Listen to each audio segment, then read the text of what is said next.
सद्गुरुदेव महाराज की श्री सच्चिदानंद भगवान की वृंदावन बिहारी लाल की सियावर रामचंद्र भगवान की पवन सुत हनुमान जी महाराज की जगत जननी अम्बे मैया की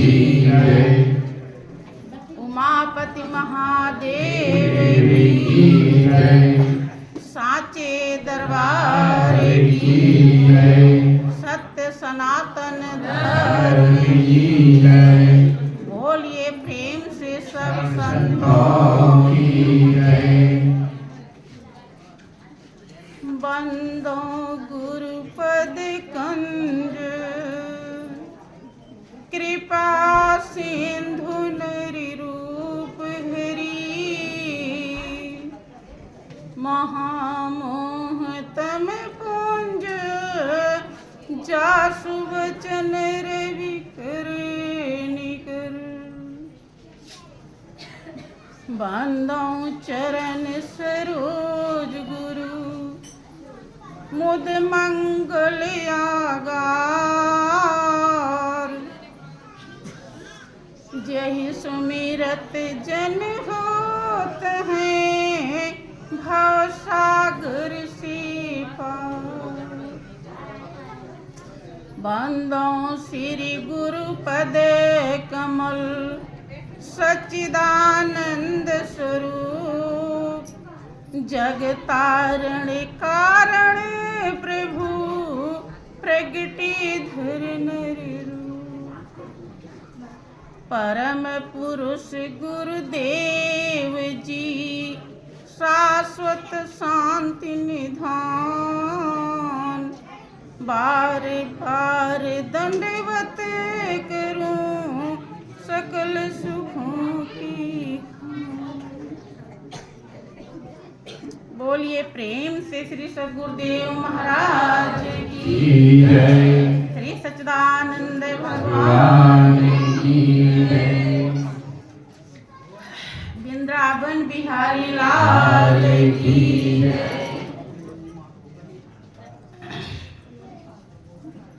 प्रेमी सज्जनों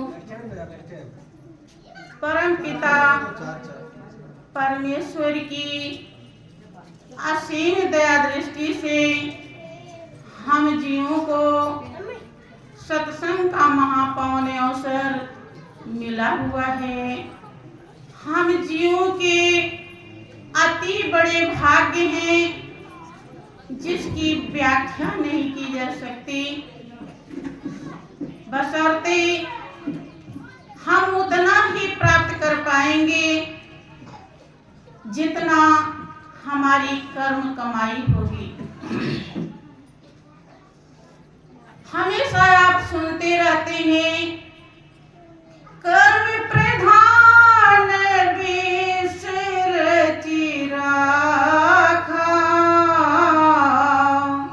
और जो जैसे करे सो तसे फल चाखा। कर्म प्रधान बताया गया है और कर्म करने के लिए ही एक जीवन मिला है। आप लोग सुनते रहते हैं कि कर्म ही पूजा है, लेकिन कौन सा कर्म पूजा है ये सत्संग दर्शाता है।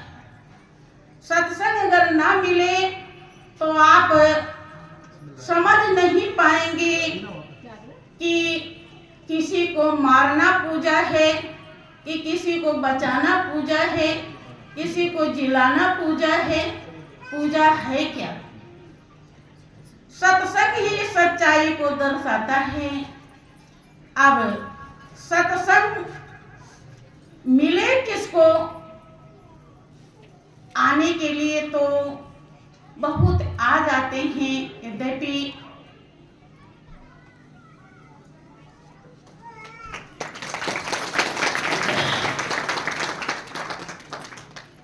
महापुरुषों ने अपने अनुभव को व्यक्त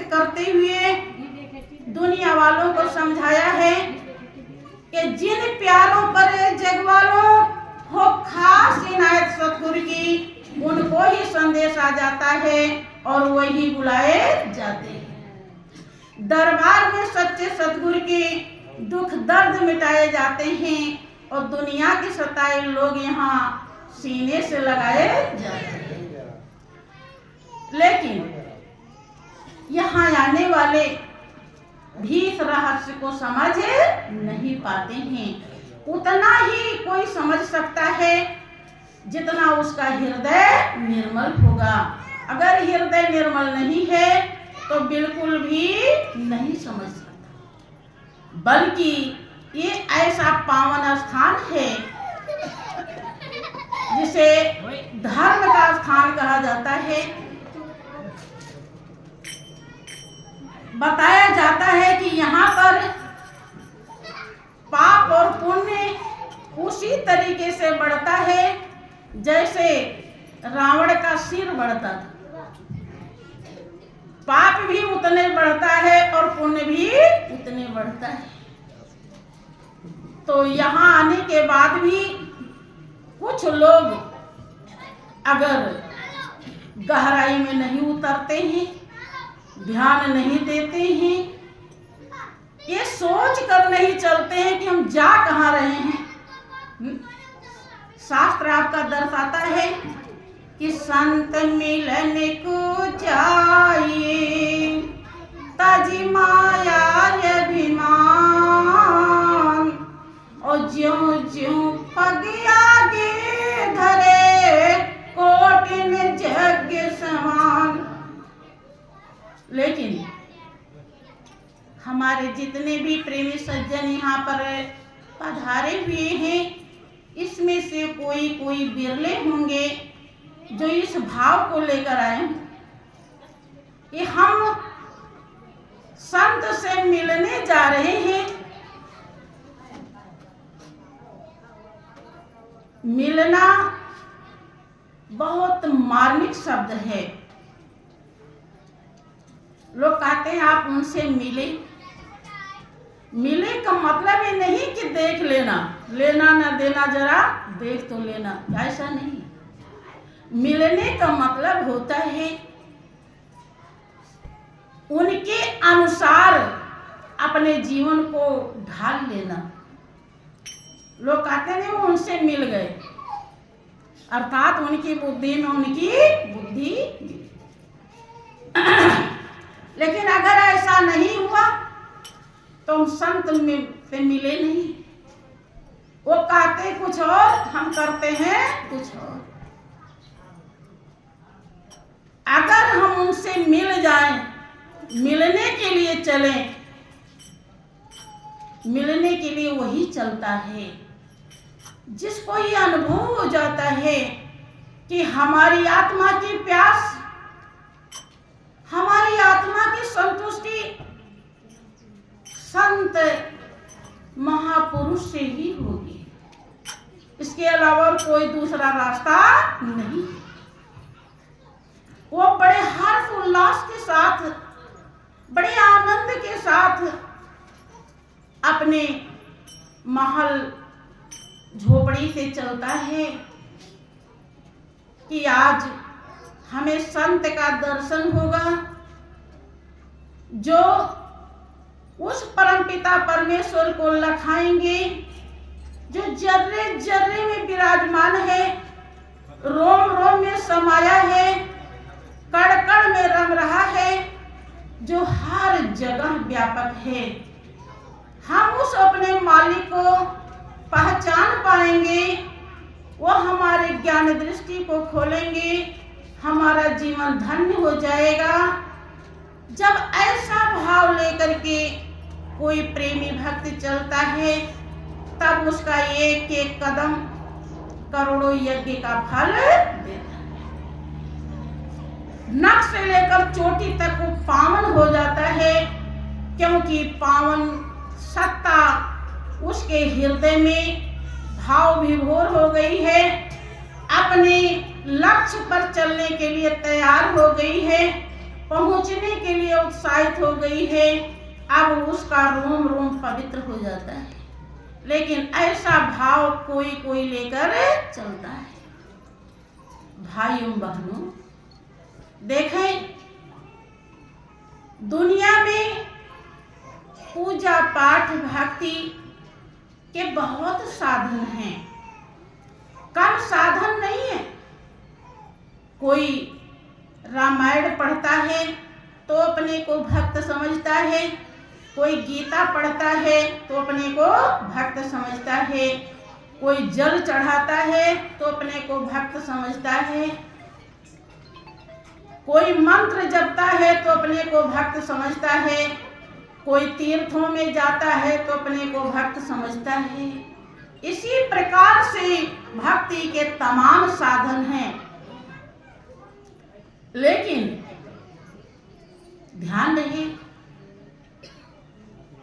वास्तविक भक्ति तभी शुरू होती है जब हमारे जीवन में संत का संग हो। जब तक संत का संग नहीं होगा तब तक ये सब जो भक्ति हम करते हैं ये मन मर्जी का भक्ति है। लेकिन हमारा इष्ट देव, हमारा मालिक इंद्रियातीत है, कल्पनातीत है, मायातीत है। 5 ज्ञान इंद्रियां, 5 कर्म इंद्रियां, 11वां मन और 12वां बुद्धि, इन 12 से ऊपर का टेक्निक, फार्मूला, रास्ता, पौड़ी जब हमारे जीवन में मिलता है तभी वो नजर आता है। इसके पहले हम उसकी पहचान नहीं कर सकते, और अगर इष्ट देव की पहचान नहीं हुई तो पूजा शुरू नहीं होती। इसीलिए आज तक जिस किसी को पूजा का ज्ञान हुआ तो यहीं से हुआ, और दूसरा कोई तरीका रास्ता नहीं है। देखें किस तरह से बिना संत का संग किए हम भक्ति नहीं कर सकते। महापुरुष कहते हैं कि वारि मथे घृत होए बरु, सिकता ते बरुते, और बिन हरि भजन न भातरिए, यह सिद्धांत यपिन। चाहे पानी को मथने से घी निकल जाए, अब बालू को पेरने से तेल निकल जाए, जबकि असंभव है, निकल नहीं सकता। लेकिन अगर निकल जाए,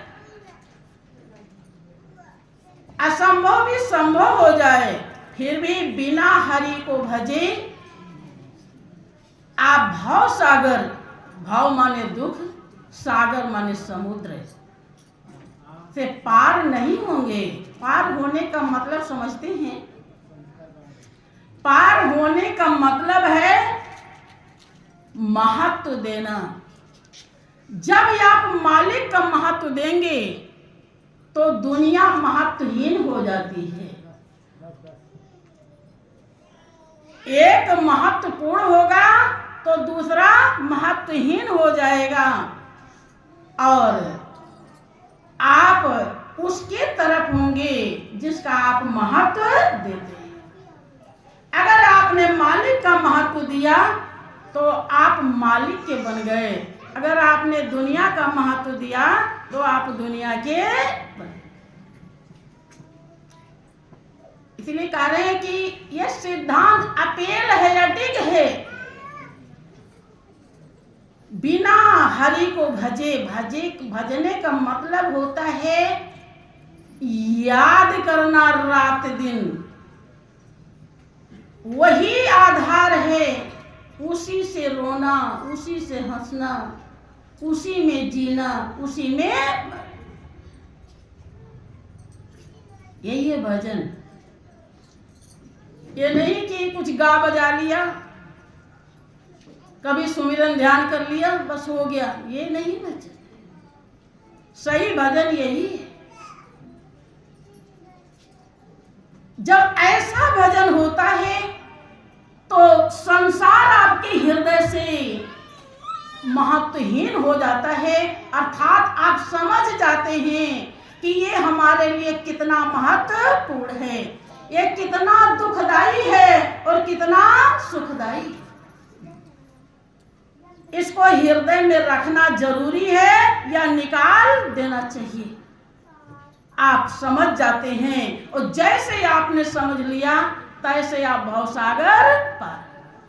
यही समझा था मीरा ने, तभी कहा था सत्य की नाव खेवटिया सतगुरु भवसागर तरिया।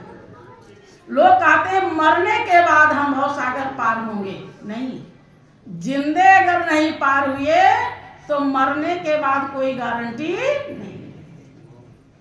इसीलिए अब आप एक प्रसंग सुनेंगे भजन के माध्यम से कि बिना सतगुर शरण गए किस तरह से कल्याण नहीं होता। चाहे आप कितना भी पूजा पाठ मंदिर मस्जिद चर्च गुरुद्वारा कुछ भी करें।